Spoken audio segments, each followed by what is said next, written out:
ব্রিটেনের হাত ধরে সে এই ক্ষমতা পেয়েছে 1918 দিকে। ওই ব্রিটেন 1933 সালের দিকে ওর বিরুদ্ধে চলে যাচ্ছিল, ফিলিস্তিনিদের পক্ষে চলে আসছিল, তখন ওই ব্রিটেনের অনেকগুলো নেতাকে মেরে ফেলছে।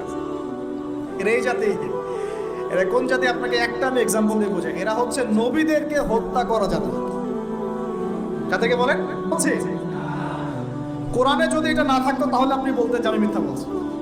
এটা আমি বলি নাই, আল্লাহ পাক বলেছেন পবিত্র কোরআনে, তোমরা নবীদেরকে হত্যা করেছো। সুবহানাল্লাহ। আর এরা আমাদের নবী মুহাম্মদ সাল্লাল্লাহু আলাইহি ওয়াসাল্লামকেও দুইবার হত্যা করার চেষ্টা করেছে। একবার বনু নাজির যুদ্ধের আগে, আর একবার খায়বার যুদ্ধের সময়।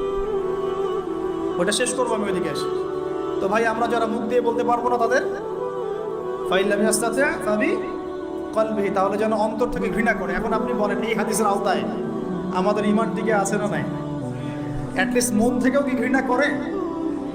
সাধারণ মানুষ মন থেকে অন্তত ঘৃণা করে। আর যদি ওয়াযালিকা আযআফু মিনাল ঈমান, মানে এটা হচ্ছে ঈমানের সবচেয়ে নিচু লেভেল, তার মানে যার মন থেকেও ঘৃণা আসছে না, ঈমানের সাথে কোনো সম্পর্ক নাই। সোজা কথা। তো এখন আমাকে বলেন, যারা চোখের সামনে এই জুলুম, নির্যাতন, অন্যায় বছরের পর বছর দেখে আসতেছে, তার উপরে মাজলুমদের পক্ষ না নিয়ে জালেমদের পক্ষে ফতোয়াবাজি করতেছে, ঈমানের কোন লেভেলে তারা আছে?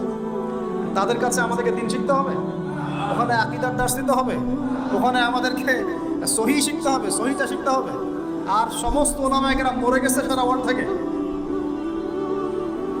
আল্লাহর ওয়াস্তে নিজের আকীদা, নিজের আমল নামার ফিকির করেন।